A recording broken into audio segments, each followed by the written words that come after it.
اعوذ باللہ من الشیطان الرجیم بسم اللہ الرحمن الرحیم الحمد للہ رب العالمین والصلاة والسلام علی سیدنا و مولانا ابی القاسم محمد اللہم صلی علی محمد و آل محمد و آلہ الطیبین الطاہرین المعصومین المظلومین المنتجبین الاخیار ولعنۃ اللہ علی اعدائہم الاشرار اما بعد فقال اللہ تبارک و تعالی فی کتابہ المبین بسم اللہ الرحمن الرحیم الم تر کیف فعل ربک باصحاب الفیل الم یجعل کیدہم فی تضلیل وارسل علیہم طیرا ابابیل ترمیہم بحجارۃ من سجیل فجعلہم کعصف مأکول۔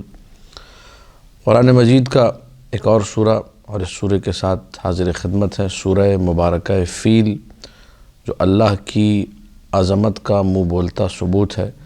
خداوند متعال اس کائنات کی سب سے بڑی قدرت ہے، اور وہ لوگ جو اپنے آپ کو قدرت کا سرچشمہ سمجھتے ہیں اور عصیان، طغیان اور سرکشی پر اتر آتے ہیں، اللہ کی نعمتوں کو بھلا کر کفران نعمت کرتے ہیں، خداوند متعال ان کو بعض اوقات ایسے پاش کرتا ہے کہ اپنی کسی چھوٹی سی مخلوق کے ذریعے ان کے غرور کا سر نیچا کر دیتا ہے۔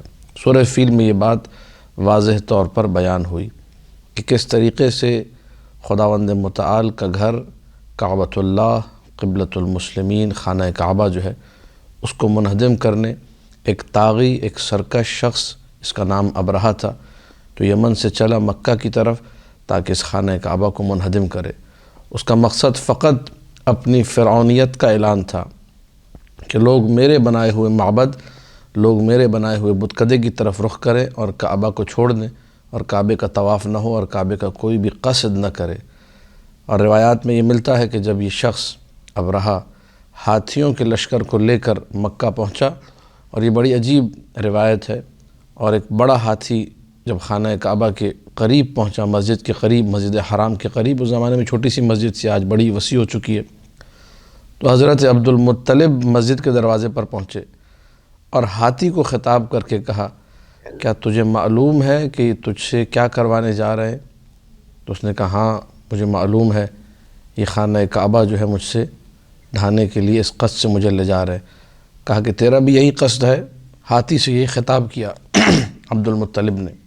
تو اس نے کہا، نہیں، میرا ایسا کوئی ارادہ نہیں، مجھے زبردستی لے جایا جا رہا ہے، اور میں خانہ کعبہ کو ڈھانے میں شریک نہیں ہوں گا۔ پورے زور زبردستی کے ذریعے، رسیوں کے ذریعے، تلواروں کے ذریعے کوشش کی گئی کہ ہاتھی اندر جائے، لیکن ہاتھی اندر نہیں گیا۔ اس ہاتھی کو ابرہہ کے لشکر والوں نے ٹکڑے ٹکڑے کر دیا، لیکن ہاتھی مسجد حرام میں داخل نہیں ہوا۔ ایک بہت بڑا سبق، ایک بہت بڑا پیغام کہ بعض اوقات انسان جو حیوانوں سے بدتر ہو جاتا ہے وہ ایسے بدتر ہوتا ہے۔ ہاتھی جانور ہے، ہاتھی حیوان ہے، لیکن وہ طاعت خدا میں آگے نہیں بڑھ رہا، اور انسان اتنا سرکش ہو گیا کہ خانہ کعبہ کو ڈھانے کے لیے آگے بڑھنے لگا۔ اللہ سبحانہ و تعالیٰ کہہ الم تر کیف فعل ربک باصحاب الفیل، کیا تم نے نہیں دیکھا کہ تمہارے رب نے ہاتھی والوں کے ساتھ کیا کیا؟ وہ لشکر جرار جو ہاتھی پر آیا تھا، وہ لشکر جو سارے، جسے کہا جائے ساز و سامان جنگی سے مسلح ہو کر آیا تھا کہ ہم پورے مکہ کو زمین کے ساتھ برابر کر دیں گے، زمین بوس کر دیں گے، لیکن اپنی تمام تر صلاحیتوں کے باوجود چھوٹی چھوٹی جو چونچیں تھیں، ابابیل جو پرندے آئے تھے، ان کی چونچوں میں موجود، ان کے جو ہے پنجوں میں موجود چھوٹے چھوٹے سنگریزے، جنہیں کہا جائے تو شاید یہ لفظ بھی زیادہ ہو، کیونکہ سنگریزہ بھی جو ہے وہ پتھر جو ہے ذرا اس میں بھی جان ہوتی ہے۔ یہ روایت کے مطابق چکنی مٹی، جو مٹی ہوتی ہے جمی ہوئی، جنہیں ٹھیکرا کہا جاتا ہے، ان سے بنے ہوئے چھوٹے چھوٹے پتھر تھے کہ جن کو جو ہے انہوں نے اپنی چونچ کے ذریعے، اپنے پنجوں کے ذریعے ان لوگوں پر جو ہے اوپر سے پھینکا۔ قرآن نے اس کو ذکر کیا ہے ترمیہم بحجارۃ من سجیل کہہ کر، جو 2-3 آیتوں کے بعد ہے۔ الم یجعل کیدہم فی تضلیل، کیا اللہ سبحانہ و تعالیٰ نے ان کے مکر کو، ان کی سازش کو، ان کی سرکشی کو ضائع نہیں کیا، برباد نہیں کیا؟ پیغام ہمارے لیے اور آپ کے لیے، اگر انسان معصیت الہی پر اتر آئے، خداوند متعال کے خلاف قدم اٹھائے، تو خدا کسی بھی لمحے اس کی تمام کوششوں کو رائے گاں کر سکتا ہے۔ میں اور آپ کوئی حیثیت نہیں رکھتے۔ بڑی بڑی حکومتیں ناکام اور نامراد واپس لوٹ جاتی ہیں اگر مشیت الہی اس بات کے درپے ہو کہ ان کو تباہ و برباد کر دینا ہے۔ ابرہہ کا پورا لشکر تباہ و برباد ہو جاتا ہے۔ الم یجعل کیدہم فی تضلیل، کہ ان کے مکر کو، کہ ان کی سازش کو فی تضلیل، خدا نے قرار نہیں دیا بربادی میں اور رائیگانی میں، کہ سب کچھ ضائع ہو گیا، ساری محنتیں ان کی ناکام ہو گئی۔ کیسے ناکام کی؟ اب خداوند متعال اپنا اسلحہ بیان کر رہے ہیں۔ عجیب یہ ہے، وہ ہاتھی لائے تھے اپنے زعم کے مطابق سب سے بڑا جانور، عربوں نے اس سے بڑا جانور نہیں دیکھا۔ عربوں نے اونٹ دیکھے، عربوں نے گائیں دیکھی ہے، عربوں نے بھیڑ بکریاں دیکھی ہیں، لیکن عربوں نے ہاتھی نہیں دیکھا تھا۔ وہ سب سے بڑا جانور لائے، رعب و دبدبے کے لیے، خوف کے لیے، کہ سامنے والے تو جانور دیکھ کے ڈر جائیں گے۔ عرب میں ہاتھی نہیں پائے جاتے تھے۔ خداوند متعال نے پاش پاش کس سے کیا؟ نہ اونٹ کا استعمال کیا، جبکہ وہ خود کہتا ہے اونٹ میں کیا قدرت ہے۔ افلا ينظرون الى الابل کیف خلقت، یہ لوگ اونٹ کو کیوں نہیں دیکھتے کہ اونٹ کے اندر کیا کیا عجائبات ہیں۔ خدا اونٹ کو بھی استعمال کر سکتا تھا، بھیڑ بکریوں کو بھی استعمال کر سکتا تھا، خدا نے کسی کو استعمال نہیں کیا۔ خدا نے آسان زبان میں اگر کہوں جو بچوں کو بھی سمجھ میں آ جائے، چھوٹے چھوٹے ہیلی کاپٹر استعمال کیے اپنے۔ اس زمانے کا ڈرون اٹیک اسے آپ کہیے خداوند متعال کی طرف سے، کہ خدا نے ابابیل، چھوٹا سا ایک پرندہ، اس کی چونچ اور اس کے چھوٹے چھوٹے پنجے، ان کے ذریعے سے فائرنگ کروائی، ان کے ذریعے سے وہ کنکر، وہ چھوٹے چھوٹے ٹھیکرے نما جو پتھر تھے وہ پھینکوائے۔ انہوں نے کیا فجعلہم کعصف معقول، انہوں نے ایسا کر دیا ان بڑے بڑے ہاتھیوں کو یا ان بڑے بڑے انسانوں کو کہ جیسے کوئی چنا جس میں سے کسی جانور نے کھایا وہ ہو، اور کھانے کے بعد کتنا بچ جاتا ہے وہ، یا کوئی پتا یا کوئی گھاس پھوس کا وہ حصہ جس کو جانور نے کھا کے چھوڑ دیا ہو، جو بالکل کالعدم ہوتا ہے، جس کی کوئی ویلیو نہیں ہوتی، اس کی مانند۔ فجعلہم کعصف معقول، عصف کے مفسرین نے کئی معانی ذکر کی۔ عصف کا معنی چنے کا بھی کیا، عصف کا معنی پتے کا بھی کیا، عصف کا معنی گھاس پھوس کا بھی کیا۔ صفت یہ ہے کہ معقول جسے حیوان نے، جانور نے، انسان نے، کسی بھی چیز نے کھا کے پھینک دیا ہے، اور جب کھا کر پھینک دیا تو اس میں بچتا کچھ بھی، اس کی کوئی صلاحیت نہیں ہوتی۔ ان پرندوں نے یہ کام کیا۔ خداوند متعال اپنی قدرت کو بیان کر رہا ہے اس سورے میں کہ جو میری نافرمانی کرے گا میں اسے پاش پاش کر سکتا ہوں۔ تو جہاں خداوند متعال کی اتنی قدرت ہے، تو اگر چھوٹی موٹی مشکلات ہماری زندگی میں آتی ہیں تو وہ بھی خدا کی قدرت سے باہر نہیں ہے۔ انسان عمل صالح کرے ان مشکلات کو برطرف کر سکتا ہے، برا عمل کرے تو اپنے آپ کے بارے میں سوچے کہ یہ مشکلات میرے عمل ہی کی وجہ سے پیدا کردہ ہے۔ ایک مرتبہ پھر سے سورہ کو پڑھ لیتے ہیں اور اس کے بعد آگے بڑھیں گے سورہ قریش کی طرف۔ الم تر کیف فعل ربک باصحاب الفیل، کیا تم نے نہیں دیکھا کہ تمہارے رب نے ہاتھی والوں کے ساتھ کیا کیا؟ یہاں پہ یہ نہیں کہ الم تر کیف فعل اللہ، کہا رب کا، یعنی اللہ جب عذاب دیتا ہے، اللہ جب قوموں کو پاش پاش کرتا ہے، اس میں بھی تربیت کا ایک زاویہ پوشیدہ ہے، دوسروں کے لیے تربیت ہے۔ دیکھو کہ تمہاری تربیت ہو رہی ہے، تم نے سرکشی کی، تمہارا بھی انجام یہ ہوگا۔ اسی لیے لفظ رب کا استعمال یہاں پر انتہائی بہترین ہے۔ باصحاب الفیل، ہاتھی والوں کے ساتھ۔ الم یجعل کیدہم فی تضلیل، کیا ان کی سازشوں کو ناکام نہ بنایا؟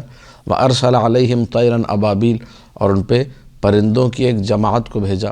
چھوٹے چھوٹے پرندے تھے، ابابیل کوئی نام نہیں ہے، ابابیل کا مطلب ہے جماعت، گروپ، جسے کہا جائے گروہ، جماعت کے معنی میں لفظ ابابیل ہے، پرندوں کی جماعت کو۔ اس طرح لفظ غول استعمال ہوتا ہے، لفظ فوج استعمال ہوتا ہے، اسی طرح ابابیل جو ہے پرندوں کی جماعت کے لیے استعمال ہوتا ہے۔ اردو میں آپ کہہ سکتے ہیں ایک جھنڈ، پرندوں کا ایک جھنڈ جو ہے اس کو ابابیل سے تعبیر کیا گیا۔ ترمیہم بحجارۃ، وہ پتھر پھینکتے تھے، من سجیل، وہ پتھر جو ہے مٹی سے بنا ہوا پتھر ہے، وہ کوئی اتنا جاندار پتھر بھی نہیں کہ لوگ کہیں کہ ہاں کوئی فولادی چیز تھی، فولاد کی کوئی گولی تھی یا کوئی پتھر تھا، نہیں، مٹی سے۔ خداوند متعال مٹی میں اتنی جان ڈال دیتا ہے کہ بڑے بڑے ہاتھی، بڑے بڑے انسان جو ہے اس کے سامنے شکست کھا جاتے ہیں۔ فجعلہم کعصف معقول، انہوں نے ایسا کر دیا کہ لگتا ہے کوئی بھوسا ہے، کوئی پتا ہے، کوئی چنا ہے، جسے کھا کر پھینک دیا گیا ہے، یعنی کسی بھی قابل نہیں چھوڑا۔ اس سورہ کے فضائل میں جو آیا ہے، اللہ سبحانہ و تعالیٰ کو یہ سورہ کتنا پسند ہے۔ ثواب الاعمال میں، مجمع البیان طبرسی میں روایت موجود ہے، تفسیر صافی میں بھی نقل ہوئی ہے۔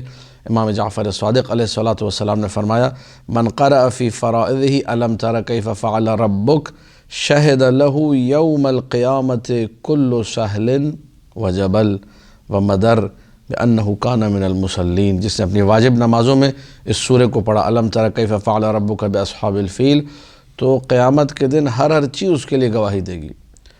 ریت کے ذرے اس کے لیے گواہی دیں گے، پہاڑ اس کے لیے گواہی دیں گے، مٹی کے ذرات اس کے لیے گواہی دیں گے۔ کیا گواہی دیں گے؟ کہ بار الہ یہ نماز پڑھنے والوں میں سے تھا، یہ نمازیوں میں سے تھا۔ وَيُنَادِي يَوْمَ الْقِيَامَةِ مُنَادٍ، اور ایک منادی ندا دے گا قیامت کے دن، ندا دینے والا منادی جو ہے اس کی ندا یہ ہوگی، صدقتم علی عبدی، پہاڑ، ریت کے ذرات، مٹی کے ذرات سب کہیں گے یہ نمازی تھا، یہ نماز پڑھنے والا تھا۔ ایک اور ندا آئے گی، صدقتم علی عبدی، تم نے سچ کہا، یہ واقعاً نمازی تھا، یعنی ان کی گواہی کی تصدیق کی آواز بھی اسے وہاں پر سنائی دے گی۔ قبلت شہادتکم لہو، میں نے تمہاری اس گواہی کو اس بندے کے حق میں قبول کیا۔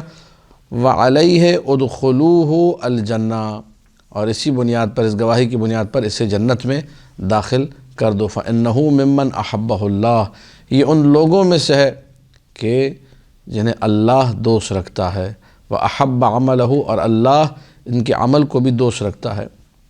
پھر اس کے بعد جو سورہ آ رہا ہے، سورہ ایلاف یا سورہ قریش، یہ وہ سورہ ہے جو ابی ابن کعب کے مصحف میں، ابی ابن کعب کے قرآن میں بلا فاصلہ اسی سورہ فیل سے جڑا ہوا تھا، یعنی بسم اللہ الرحمن الرحیم کا بھی فاصلہ نہیں تھا۔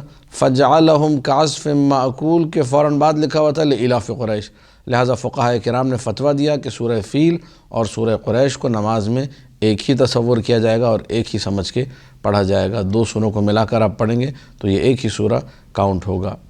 لإلاف قریش، ایلاف الفت سے ہے، ایلاف کا معنی ایناس، انس سے ہے۔ لإلاف قریش، قریش کی آپس میں جو انس کی کیفیت ہے، قریش کا آپس میں جو الفت کا معاملہ ہے، لإلاف قریش اسی الفت کی وجہ سے، اسی پیار و محبت کی وجہ سے۔ ایلافہم رحلۃ الشتاء والصیف، وہ الفت، باہمی الفت، وہ پیار و محبت جو ان کے کام آیا ان کے سفر میں، چاہے وہ سردی والا سفر ہو یا گرمی والا سفر ہو۔ یہاں پر علماء نے دو معنی بیان کیے ہیں۔ پہلا معنی یہ کہ قریش کی چونکہ کوئی آمدنی نہیں تھی، کوئی ذریعہ آمدنی نہیں تھا، ان کے جو ہے جو چیزیں پاس ان کی ہوا کرتی تھی، چاہے وہ غلہ ہو، چاہے جو ہے وہ چمڑا ہو، جو بھی ہو، اس کو یہ لوگ لے جایا کرتے تھے اور شام لے جا کر بیچا کرتے تھے۔ اور جب شام لے جا کے بیچتے تھے تو سردی میں بھی ایک سفر کرنا پڑتا تھا، گرمی میں بھی ایک سفر کرنا پڑتا تھا۔ خداوند متعال نے خانہ کعبہ کے صدقے میں ان کو نجات دی، محمد مصطفیٰ صلی اللہ علیہ وآلہ کے صدقے میں ان کو نجات دی۔ اس سفر سے لوگوں نے مکہ کا رخ کرنا شروع کر دیا۔ ایک معنی یہ بیان ہوا ہے، اور دوسرا معنی یہ بیان ہوا ہے کہ اسی کعبۃ اللہ کے صدقے میں وہ عزت ملی کہ ان کا دوسرا جو سفر تھا وہ پرامن ہو گیا، یعنی سفر انہوں نے نہیں چھوڑا تھا، سفر پھر بھی کرتے تھے، شام جایا کرتے تھے، لیکن یہ کہ وہ سفر ان کا مأمون ہوا، اس میں کوئی خطرہ باقی نہ رہا، اور لوگ پورے سفر میں ان کی عزت اور ان کا احترام کیا کرتے تھے، اس لیے کہ یہ لوگ مکہ سے آئے ہوئے لوگ ہیں، ان کا ایک پروٹوکول تھا، اس لیے کہ یہ لوگ خانہ کعبہ سے آئے ہوئے لوگ ہیں، مسجد الحرام کی طرف سے آ رہے ہیں، لہٰذا یہ دونوں معنی مفسرین نے ذکر کیے ہیں۔ تو یہ لإلاف قریش، اس کو ربط کس سے دیں گے؟ مطلب آپ سورہ کو ختم کر رہے ہیں، فجعلہم کعصف مأکول، اللہ نے ان لوگوں کو، ابرہہ کے جو لشکر والے تھے ان کو قرار دیا ایک بھسم چنے کی مانند، ایک جو ہے نا کھائے ہوئے پتے کی مانند، گھاس پھوس کی مانند، اور اس کے بعد کہا جا رہا ہے لإلاف قریش، قریش کے آپسی جو ہے پیار و محبت کی وجہ سے۔ تو اس سے رب دیں گے فجعلہم کعصف مأکول سے، یا بعد والی آیت جو آگے آ رہی فلیعبدوا رب ھذا البیت، اس سے رب دیں گے۔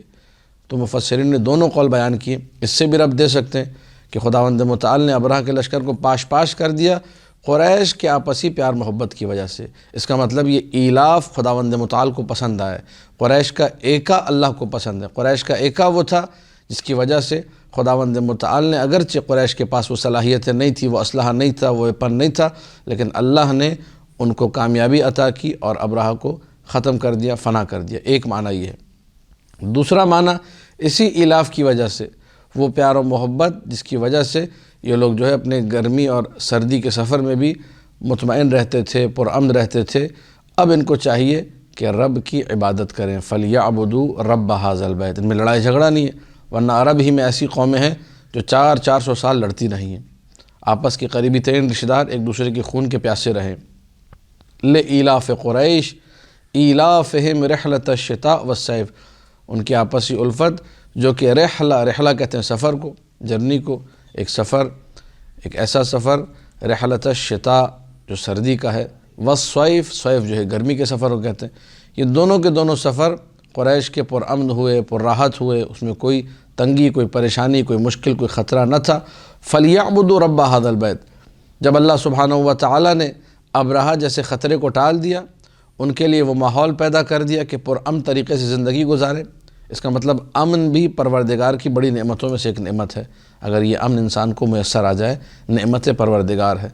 امن ان کو سردی میں بھی میسر تھا، گرمی میں بھی میسر تھا۔ اب چاہے وہ سفر پہ جاتے ہوں یا نہ جاتے ہوں، جیسے تفسیر صافی میں جو میرے سامنے کھلی ہے اس میں واضح لکھا ہے فَلَا يَحْتَاجُونَ إِلَىٰ أَن يَذْهَبُوا إِلَى الشَّامِ، ان کو ضرورت ہی نہیں پڑتی تھی شام جانے کی، وہ مکہ میں رہ کر ہی اپنی ضروریات زندگی، اپنے امرار معاش کا بندوبست کر لیتے تھے۔